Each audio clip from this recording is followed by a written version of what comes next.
세상에는 다양한 사람들이 살아갑니다. 그리고 그만큼 다양한 종류의 사연들도 많은데요. 이런 사연들 중에는 역사적 인물들이 겪은 죽음에 대한 이야기들 역시 빼놓을 수가 없겠습니다. 오늘 소개할 이야기는 역사 속 인물들이 맞이한 세계의 황당한 죽음 12번째 이야기입니다. 춘추 전국시대를 끝내고 중국을 통일시켰던 나라 진, 그 유명한 진시 황제가 등장하기 이전의 인물들 중에는 무왕이라 불리는 왕이 있었습니다. 혹은 진무왕이라고도 불리는데요. 그는 기원전 329년경에 출생한 인물이며 기원전 310년부터 왕위에 올라 약 3년간 재위한 인물입니다. 해문왕의 아들이자 소양왕의 이복형이었다고 하네요. 그는 해문왕이 눈을 감은 이후 바로 왕이 되었는데 역사 속에 묘사되는 그의 모습은 그야말로 천하장사였습니다. 무왕의 키는 8척이 넘어가고 허리통이 매우 두꺼웠다고 하는데요. 8척은 지금으로 환산하면 약 184cm 정도가 되니 평균 신장이 상대적으로 굉장히 작았던 옛 시대임을 감안하면 당시에는 엄청난 거인 정도로 보이기에 충분했을 것입니다. 이렇게 무왕 본인이 기골이 장대하고 힘이 강했으니 자연스레 그와 비슷하게 힘이 좀 있는 사람들을 총애했는데요. 무왕이 총애했던 힘센 장사들 중에는 임비, 오획이 있었습니다. 그렇다고 해서 마냥 폭군 같은 성격은 아니었고 비록 재위 기간이 짧은 편이었지만 진나라의 전성기를 이끌던 명군 중 한 명으로 평가됩니다. 그런데 사실 무왕은 그런 명군보다는 그가 맞이했던 황당한 최후로 더 유명하다고 전해집니다. 사건은 기원전 307년에 벌어졌습니다. 주나라의 도읍지인 낙양을 무왕을 포함한 4사람이 방문합니다. 일행들 중에는 임비, 오획, 그리고 맹열이란 장사가 있었는데요. 이들 중 맹열은 제나라 출신의 사람으로서 알려지기를 소의 뿔을 뽑을 정도의 힘을 가지고 있었으며 산속을 다닐 때 맹수를 두려워하지 않을 정도였다고 합니다. 앞서 말했듯이 무왕이 워낙 힘센 장사들을 좋아했기 때문에 그 역시도 이를 인정받아 진나라에서 한 자리를 얻었다고 하는데요. 이들은 도중에 특이한 물건을 하나 보게 됩니다. 그것은 바로 구정이라 불리는 청동 소치였는데요. 3개의 발이 달린 소치였으며 제사 도구로 쓰이기도 했습니다. 주나라 천자의 권위를 상징하는 물건으로서 크기도 클 뿐더러 청동으로 만들었기에 매우 무거웠다고 합니다. 마침 주나라의 권위가 무척이나 떨어져 있던 시기여서 무왕은 이 구정을 가지고 힘자랑 내기를 벌이기로 제안하는데요. 이 구정을 맨손으로 들어올려 보자는 내기였습니다. 하지만 임비와 오획은 무왕의 이런 내기를 극구 거부하면서 자신들은 감히 들 수조차 없겠다고 읍소합니다. 물론 임비와 오획도 마음만 먹으면 구정을 들 수는 있었겠지만 이들은 지기 싫어하는 무왕의 성격을 잘 알고 있었기에 일부러 무왕의 비위를 맞추기 위해 한 발짝 물러섰던 것인데요. 그런데 이때 눈치 없게 나서는 사람이 있었으니 그가 바로 맹열이었습니다. 두 사람이 못 든다고 하니 소인이 들어보겠습니다 하고는 그 자리에서 구정을 번쩍 들어버린 맹열. 말씀드렸듯이 무왕은 승부욕이 무척 강한 사람이었습니다. 맹열의 이런 모습을 보자마자 승부욕이 솟구친 무왕은 너는 제자리에서 들기만 했을 뿐 나는 들고 걸어 보이겠다라며 그 무거운 구정을 위로 들기 시작했는데요. 어찌나 힘을 줬는지 눈에서 피가 나올 정도였다고 합니다. 거기에서만 그쳤으면 모르겠지만 자기가 약속한 게 있으니 구정을 들고 앞으로 걸으려고 했는데요. 한 발자국을 딛자마자 온몸에 힘이 빠져버렸고 오른쪽 다리에 구정이 그대로 떨어지는 사고가 벌어집니다. 이 사고로 인해 무왕의 허벅지가 으스러졌으며 무왕은 그날을 넘기지 못하고 과다출혈로 숨졌습니다. 겨우 23살밖에 안 되는 나이에 벌어진 일이었는데요. 이로 인해 애꿎게도 맹열 역시 왕을 죽게 한 원인을 제공했다며 역적으로 몰려 삼족이 멸족을 당하는 변고를 겪었다고 합니다.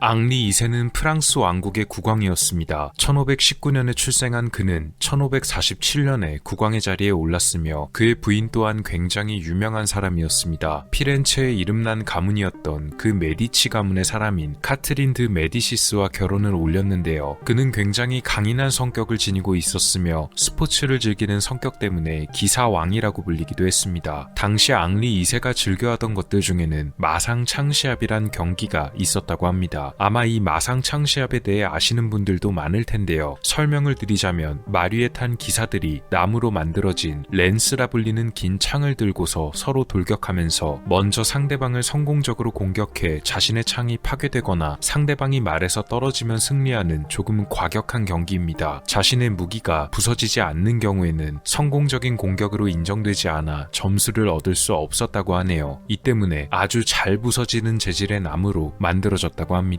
1559년 6월 30일, 이날은 결혼식이 열리는 날이었습니다. 바로 앙리 2세의 장녀가 결혼을 하는 날이었는데요. 이 결혼을 축하하는 피로연 잔치에서 유희를 위해 마상창시합 토너먼트가 열리게 되었다고 합니다. 이 경기를 너무나 좋아했던 앙리 2세는 기분이 좋았는지 그날 직접 경기에 참가하기로 했는데요. 상대로 나선 것은 근위군 대장 콩테드 가브리엘 몽고메리였습니다. 근위대 대장이 상대였던 만큼 쉬운 경기는 아니었을 텐데요. 앙리 2세는 자기가 왕이라고 해서 봐줄 생각하지 말고 기사의 명예를 걸고 진심으로 상대해달라고 지시합니다. 그렇게 앙리 2세의 마상 경기가 시작되었는데요. 이것이 그의 마지막 경기가 될 줄은 누구도 몰랐습니다. 몽고메리의 창날이 앙리 2세의 몸을 성공적으로 공격했고 창이 산산이 부서지는 것까지는 정상적인 과정이었습니다. 그런데 문제는 이 부서진 파편이 앙리 2세의 투구 틈으로 들어가 그의 오른쪽 눈 위에 깊숙이 박히는 사고가 벌어진 것입니다. 즉시 신하들이 와서 앙리 2세의 투구를 벗기고 그를 옮겼지만 상처가 굉장히 깊어 보였다고 합니다. 아마도 눈을 지나 두개골 안쪽까지 깊이 박혔던 듯 했는데요. 서둘러 큰 파편은 빼냈지만 나무의 특성상 여러 조각들이 나눠져서 몸 안에 남은 파편을 완전히 제거할 수는 없었습니다. 그를 치료하기 위해 당시 명의로 불렸던 앙브루아즈 파레를 불러서 앙리 2세의 눈 위에 박힌 잔여 파편을 빼내는 수술도 벌였는데요. 또 의사이자 해부학의 창시자였던 안드레아스 베살리우스까지 앙리 2세의 치료에 동원되었습니다. 다행히도 파편을 제거하는 것에는 성공했지만 이 부상으로 인해 벌어진 파상풍과 폐혈증으로 인해 앙리 2세는 큰 고통을 겪다가 결국 목숨을 잃게 됩니다. 이 사고로 인해 마상창시합이 굉장히 쇠퇴하게 되었다고 하네요. 사고를 일으킨 몽고메리는 따로 처벌받지는 않았지만 궁정에서 쫓겨나 영국으로 피신했다고 전해집니다.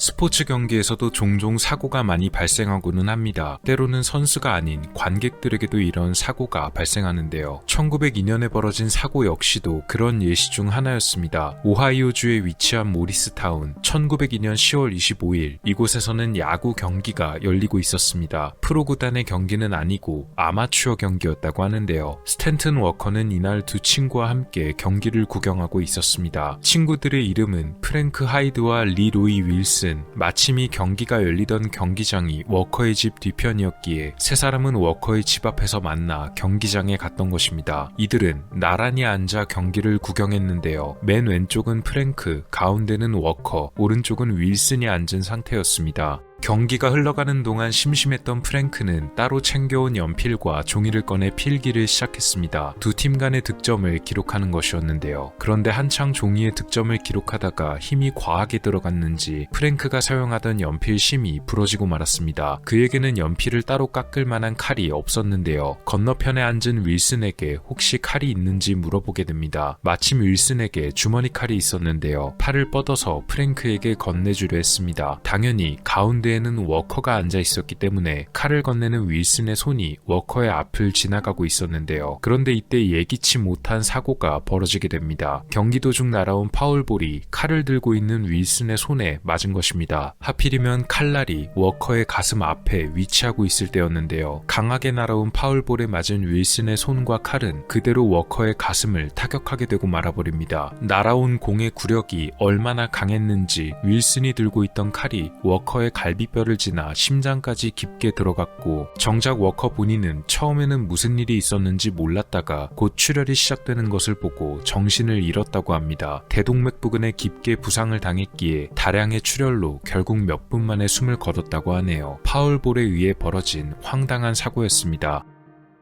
마지막 사건은 한국에서 벌어졌던 비극적인 사건입니다. 아마 아시는 분들이 많은 사건일지도 모르겠습니다. 당시 가난했던 사람들이 모여 사는 판자촌에서 벌어진 사고였는데요. 1962년 1월 24일 성북구에 살던 65세의 김모 씨는 손에 무엇인가를 들고 오후 2시쯤 집에 도착했습니다. 그가 내민 봉투를 확인해보자 안에 들어있는 것은 비교적 싱싱해 보이는 물고기의 내장이었다고 합니다. 평소 먹을 것이 귀하기도 하고 굶기도 일쑤였기에 김 씨의 아내는 반색을 하고 어디서 가져왔는지 물었는데요. 김 씨는 근처 쓰레기통에서 주워왔다고 말합니다. 조금 찜찜했지만 출처를 가릴 여유가 없었기에 김 씨의 아내는 이 생선을 가지고 국을 끓였습니다. 그런데 먼저 이 국을 가지고 식사를 했던 김 씨가 갑자기 이상한 증세를 보이기 시작했습니다. 처음에는 혹시 식중독이 아니었나 했는데요. 하지만 시간이 지날수록 김 씨의 상태가 더 안 좋아졌고 결국 김 씨는 25일 저녁 숨을 거두게 되고 말았습니다. 식사를 끝낸 지 겨우 몇 시간 만에 벌어진 일이었는데요. 갑자기 벌어진 이런 사고에 김 씨의 가족은 무척 황당했다고 합니다.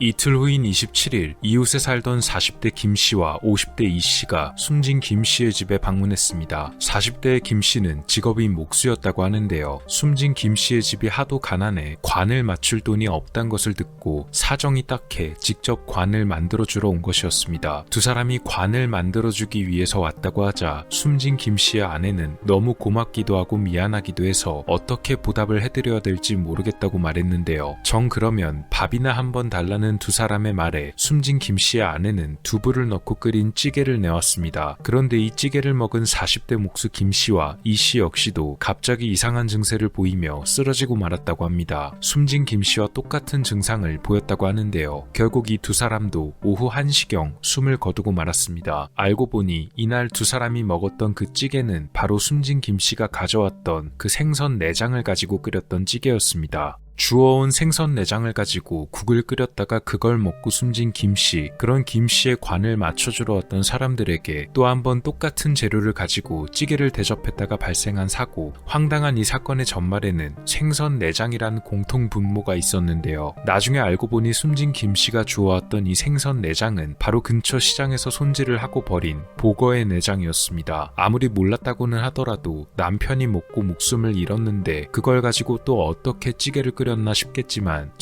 1950년대에서 1960년대 사이에는 이런 일이 비일비재했다고 합니다. 당시 판자촌에 살던 사람들은 너무 먹을 것이 없어 가난했고 실제로 이렇게 주워온 생선 내장을 가지고 요리를 했다가 알고 보니 그것이 보거 내장이나 보거 알이어서 목숨을 잃게 되는 사고가 굉장히 많았다고 하네요. 아마 숨진 김 씨의 아내도 남편이 목숨을 잃게 된 이유가 이 생선 내장 때문이었을 것이라고는 꿈에도 몰랐을 것이며 그래서 관을 맞춰주러 온 두 사람에게 고마움의 식사를 대접하려다가 이 보거 내장을 가지고 또 찌개를 끓여 사고가 벌어졌던 것입니다. 숨진 세 사람과 비극적인 사고가 벌어진 곳의 현실이 알려지자 윤보선 대통령은 즉시 비서실장을 파견하여 사고를 당한 세 사람에게 각각 2만 환의 조의금을 보냈다고 합니다. 또 서울시장도 쌀 한 가마니씩을 위로차 지원했으며 공무원들을 보내 장례를 지원하게 했다고도 하네요. 사고가 일어났던 판자촌은 300여 가구가 모여 사는 곳이었지만 이들 중 제대로 식사를 챙길 수 있는 집은 거의 없었다고 합니다. 이런 사고는 1970년대까지도 종종 벌어졌다고 하니 그때까지도 비참한 환경에 놓인 사람들이 얼마나 많았는지 한국 사회의 단면을 보여준 비극적 사건이 아닌가 합니다. 오늘은 세계의 여러 사람들이 맞이했던 다양하고 황당한 죽음에 대해 알아봤습니다. 다음 영상에는 역사 속의 황당한 죽음들에 관한 13번째 이야기로 찾아뵙도록 하겠습니다. 미스터리 큐브였습니다. 감사합니다.